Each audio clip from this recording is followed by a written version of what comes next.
Bonjour Olivier Faure. Bonjour Laetitia Gaillet.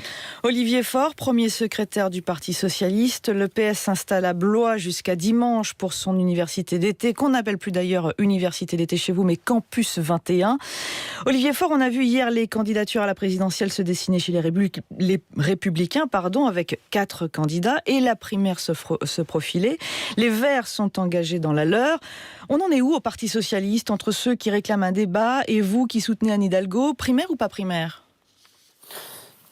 Il y aura, comme il est prévu, en fait, par les statuts, par un vote militant, parce que celles et ceux qui ont permis au Parti Socialiste de tenir, d'être ce qu'il est aujourd'hui, un parti renaissant qui a, à travers les élections municipales, départementales, régionales, retrouvé un attrait, un élan qu'il avait perdu, eh bien, ce sont ces militants qui seront les juges ultimes des candidatures qui seront éventuellement présentés devant nous dans les prochaines semaines.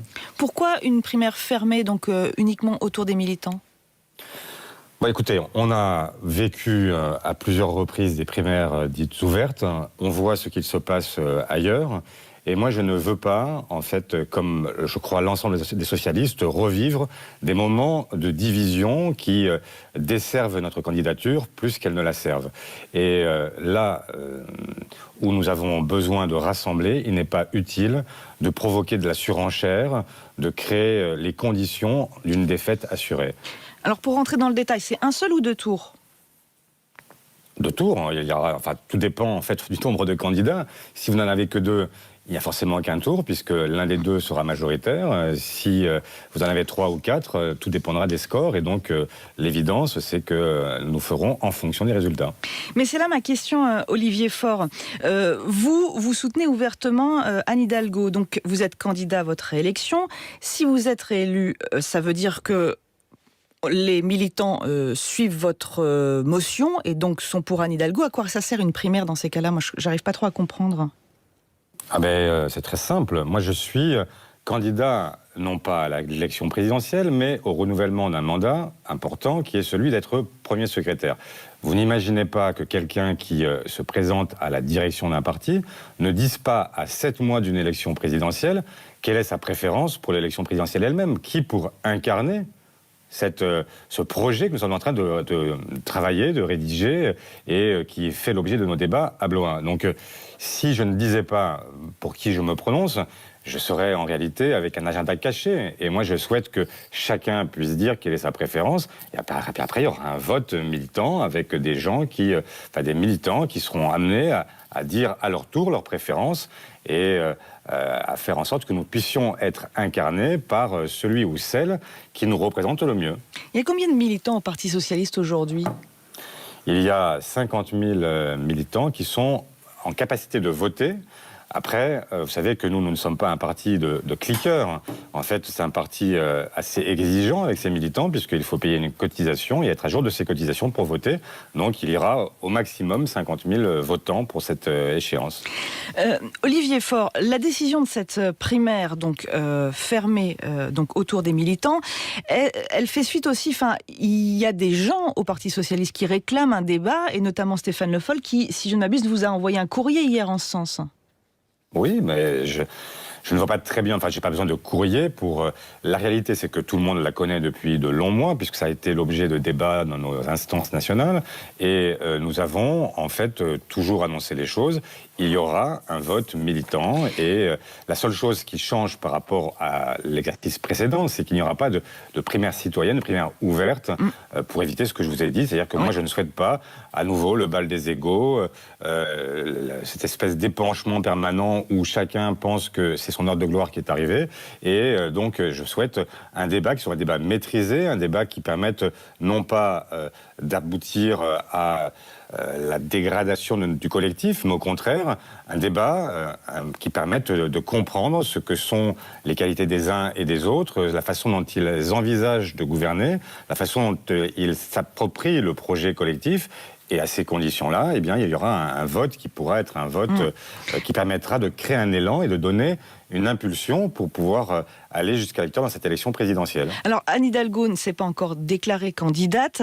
Vous la soutenez, on l'a dit. Est-ce qu'elle en veut, elle, de cette primaire? Vous en avez parlé avec elle? Mais je ne suis pas en train de vous parler de tel ou tel, puisque comme vous le dites vous-même, Anne Hidalgo n'est même pas candidate. Et d'ailleurs, Stéphane Le Foll dit qu'il est candidat à un débat pour la présidentielle. Nous allons voir dans les prochaines semaines quels sont celles et ceux qui sont prêts à affronter ce défi majeur qu'est l'élection présidentielle. Et moi, je n'ai pas... moi, je donne mon propre sentiment. Je dirais pourquoi je pense que Anne Hidalgo, si elle est candidate, est la meilleure d'entre nous pour nous représenter dans cette élection. Mais ça s'arrête là. Et après, ce sont les militants qui sont qui sont les décideurs ultimes. Et moi, je suis le garant de la démocratie, d'une cohésion entre nous pour pouvoir aller jusqu'au bout. Et c'est-à-dire jusqu'au bout, c'est jusqu'à la victoire. Moi, je ne suis pas là pour organiser un témoignage, mais organiser la meilleure façon d'alterner, parce que ce pays a besoin d'alterner. On ne peut pas se satisfaire du fait qu'on ait aujourd'hui encore l'idée que ce serait forcément un débat Marine Le Pen, Emmanuel Macron, deuxième tour de l'élection présidentielle. On est bien d'accord, Olivier Faure, mais il y a quand même beaucoup de monde à gauche. Donc il y a vous, le Parti Socialiste, il y a les écologistes qui ont leur primaire, il y a Fabien Roussel qui défend sa candidature chez les communistes, il y a Jean-Luc Mélenchon à la France Insoumise. Vous ne craignez pas finalement un éparpillement de ces gauches ? Mais je n'ai pas à le craindre. Et la difficulté pour vous d'exister là-dedans? Mais je le constate et je le regrette. Je me suis battu pendant de longs mois pour chercher à rassembler l'ensemble de la gauche et des écologistes. J'ai même fixé en fait un principe, c'est-à-dire qu'il n'y avait pas de préalable, mais il y avait à prouver quel serait celui ou celle qui présente la meilleure offre politique. J'ai joué le jeu loyalement.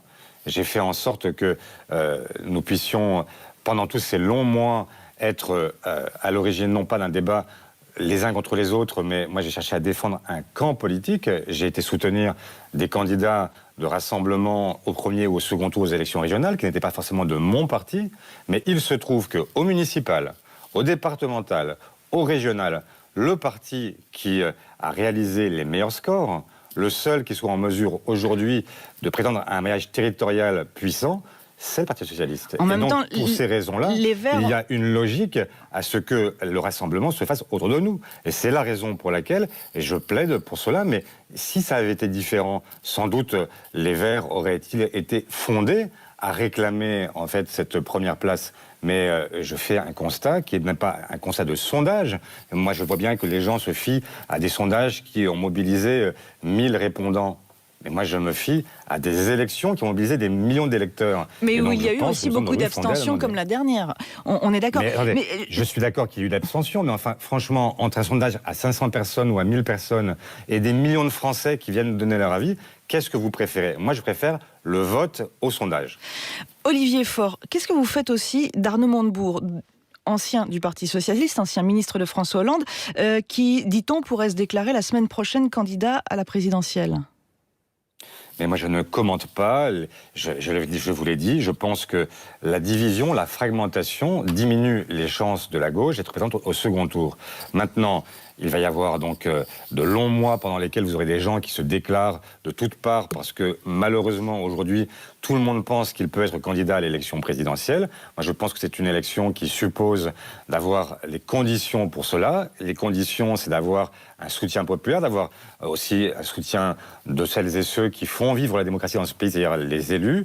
Et je pense que nous sommes les mieux placés pour cela. Voilà, donc maintenant chacun devra prendre ses responsabilités parce qu'à un moment donné, ce que nous dirons les Français, c'est que cette fragmentation, elle nous conduit à une forme d'automaticité d'un deuxième tour entre Marine Le Pen et Emmanuel Macron. Et donc chacun devra dire les raisons pour lesquelles il préfère se maintenir et faire un score qui sera un score peut-être un score faible.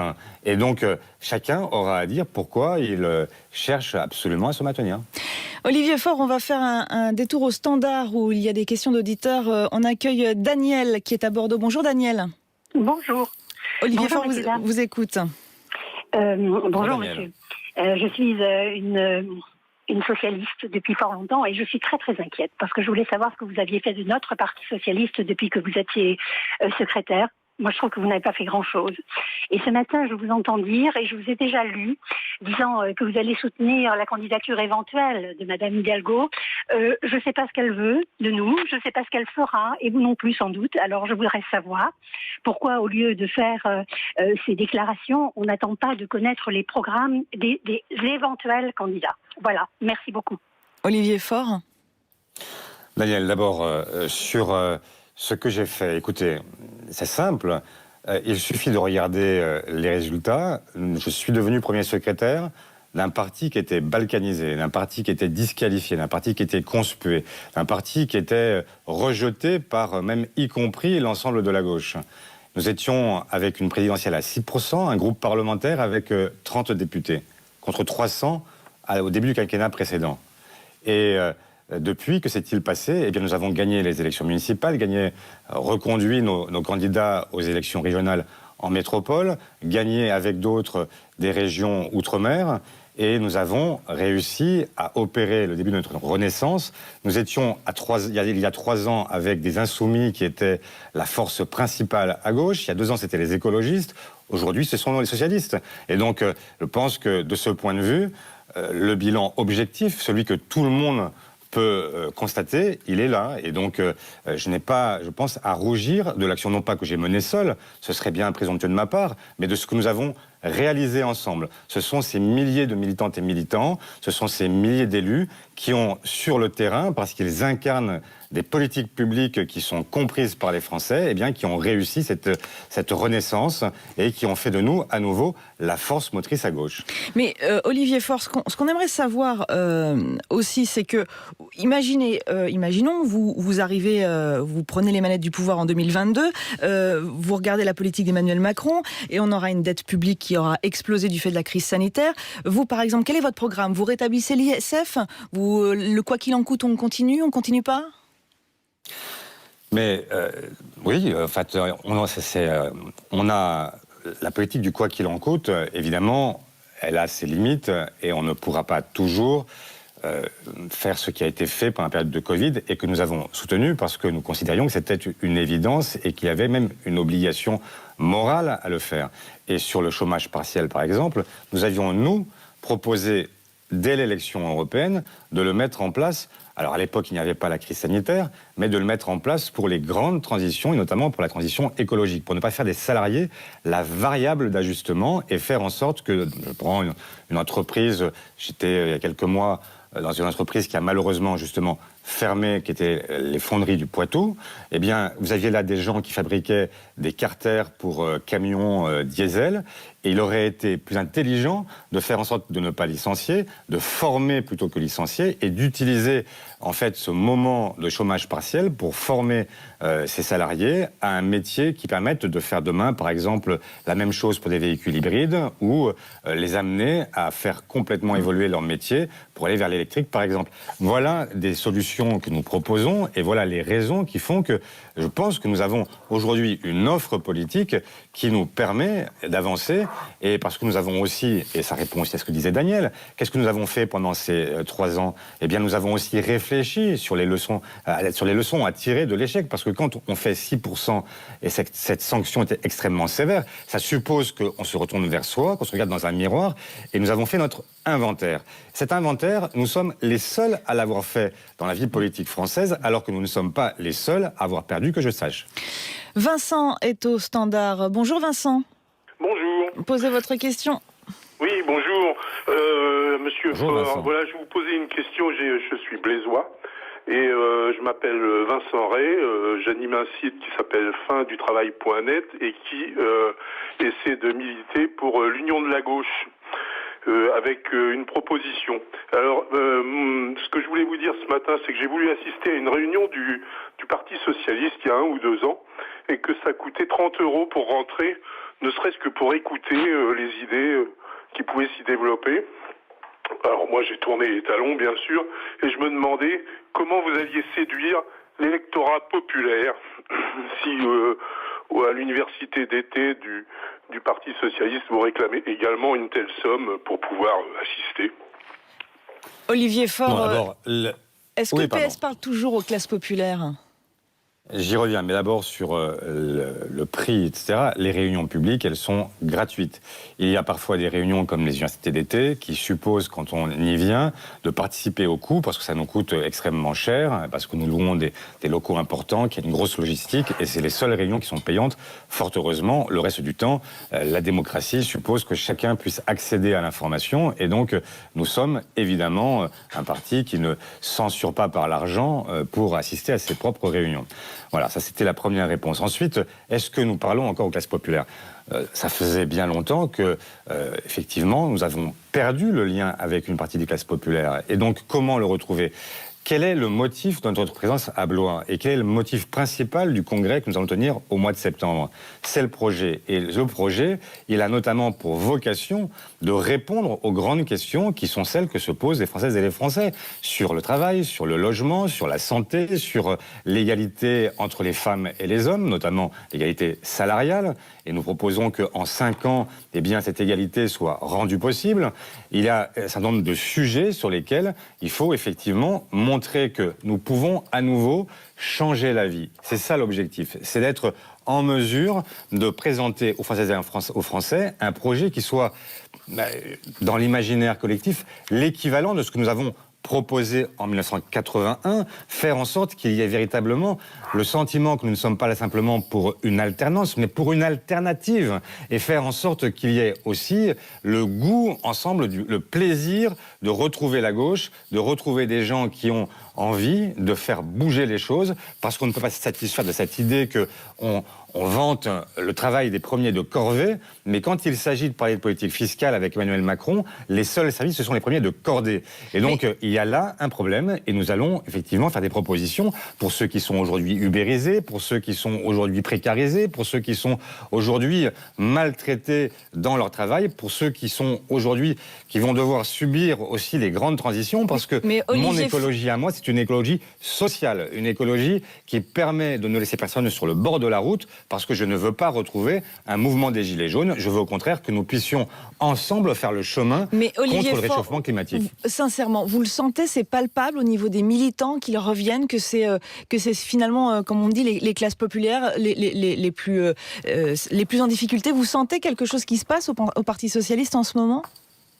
Dans ce sens ? Moi, ce que je sens, parce que je suis parlementaire, que je suis donc sur le terrain toute l'année, etc., ce que je sens, c'est que il y a 3 ans, personne ne m'arrêtait dans la rue, peut-être parce que les gens ne me reconnaissaient pas, mais au-delà de ça, surtout, ils étaient tellement éloignés de ce que nous étions qu'ils n'avaient plus envie de même entrer dans un dialogue avec nous. Aujourd'hui, ce que je constate, c'est que je suis arrêté en permanence et que les gens nous disent « Nous avons besoin de vous. Nous avons besoin d'un Parti socialiste puissant qui permette de retrouver des droits que nous avons perdus ou que nous allons perdre sur l'assurance chômage, sur la retraite. Nous avons besoin d'une force qui continue, qui défende un État-providence social et écologique, alors que nous sommes aujourd'hui face à une crise sanitaire qui a montré les défaillances du système libéral, et nous ne pouvons pas continuer avec quelqu'un qui, au contraire, continue à promouvoir ce système-là. Je vois bien qu'il y a eu une parenthèse qui a été ouverte avec le premier confinement, c'était le quoi qu'il en coûte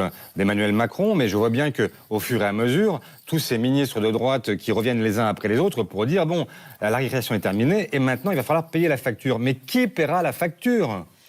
Laetitia Gaillet, qui la paiera la facture ? Est-ce que ce seront en fait les salariés ? Est-ce que ce seront les chômeurs avec la réforme de l'assurance chômage ? Est-ce que ce seront les retraités avec la réforme des retraites ? Ou est-ce que cette facture-là, elle sera payée par ceux qui se sont largement enrichis, y compris pendant la crise sanitaire ? Est-ce que vous trouvez normal aujourd'hui qu'il y ait des gens qui aient gagné 17% de revenus supplémentaires pendant la crise, c'est-à-dire les milliardaires de ce pays, les 42 milliardaires de ce pays, pendant que tous ceux qui étaient au chômage partiel perdaient, eux, le même pourcentage sur des salaires qui sont infiniment, même pas infiniment inférieurs, qui sont sans commune mesure avec ce que les autres gagnent. Donc, moi, je crois effectivement que le maître mot de la présidentielle, ça doit être la justice. Olivier Faure, Gérard, qui est dans le Jura, à cette question, vous dites que les partis politiques animent la vie publique. Pour ma part, ils la détruisent. Leurs intérêts passent avant l'intérêt général. Les seuls acteurs crédibles sont les citoyens en ce moment. Vous entendez quand même ces critiques ? Oui, bien sûr. Non seulement je les entends, mais je les comprends. Parce que c'est vrai que les partis politiques peuvent être particulièrement nuisible quand ils ne s'intéressent plus qu'à eux-mêmes. Et c'est la raison pour laquelle, depuis 3 ans, j'ai tout fait pour que nous en finissions avec cette querelle permanente, avec des gens qui sont là simplement pour installer des clivages qui sont complètement artificiels, pour pouvoir obtenir des mandats, des places, etc. Ça m'est autant insupportable qu'à Gérard. Et c'est la raison pour laquelle, moi, je souhaite, au contraire, permettre d'avoir des partis politiques qui soient ouverts sur la société, qui soient capables de comprendre ce qu'est l'émotion populaire, qui soient capables de comprendre aussi ce que vivent les gens, qui vivent au contact d'eux et évidemment ensuite organiser la réponse politique parce que les partis servent à ça, donner un débouché à des revendications, à des angoisses et donc faire en sorte que les Françaises et les Français puissent trouver une réponse et pas simplement arriver à adresser une question. Olivier Faure, on va retrouver Nicolas qui est dans les Hautes-Alpes. Bonjour Nicolas. Oui, bonjour. Posez votre question, Olivier Faure vous écoute. Alors j'aurais aimé connaître la position de Monsieur Faure concernant le pass sanitaire, parce qu'à l'heure actuelle, les seuls partis qu'on entend s'opposer à ce pass, j'ai l'impression que c'est l'extrême droite. J'ai aucun doute sur le fait qu'il s'agisse de récupération politique, mais connaître sa position à lui et de la gauche en général. Olivier Faure, d'autant qu'Olivier Véran a annoncé hier, il a ouvert la voie à une prolongation du pass sanitaire au-delà du 15 novembre. Bon, nous avons à l'Assemblée voté contre le pass sanitaire pour des raisons qui n'étaient d'ailleurs pas celles de ceux qui manifestent dans les rues, puisque, je vous le dis franco de port, moi je suis pour la généralisation du vaccin parce que je pense que c'est la seule façon de nous en tirer collectivement. Donc l'obligation.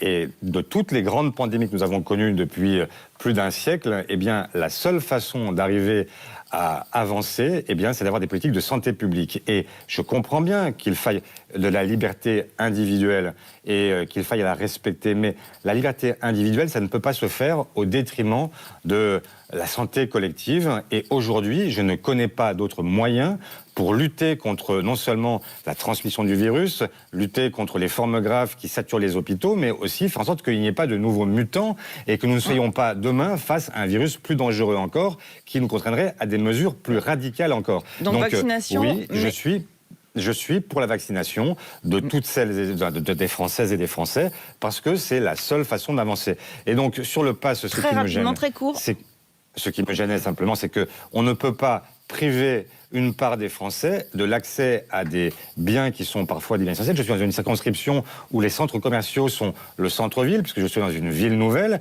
et donc dire à des gens qu'ils ne pourront pas accéder à des biens essentiels, voire même non essentiels, parce qu'on ne peut pas dire pendant des mois et des mois que vous ne pouvez pas vous habiller, que vous ne pouvez pas acheter voilà, donc il y a un problème de périmètre de ce pass sanitaire, mais il faut aussi que chacun comprenne que nous avons besoin d'être solidaires les uns des autres, et donc il faut se vacciner. C'est aujourd'hui le constat. Regardez ce qui se passe hier dans un hôpital. Regardez ce qui se passe aussi en Martinique aujourd'hui. Ceux qui aujourd'hui ont les formes les plus graves sont les gens qui ne sont pas vaccinés. Merci Olivier Faure, premier secrétaire du Parti socialiste, d'avoir été l'invité de ce grand entretien ce matin sur France Inter.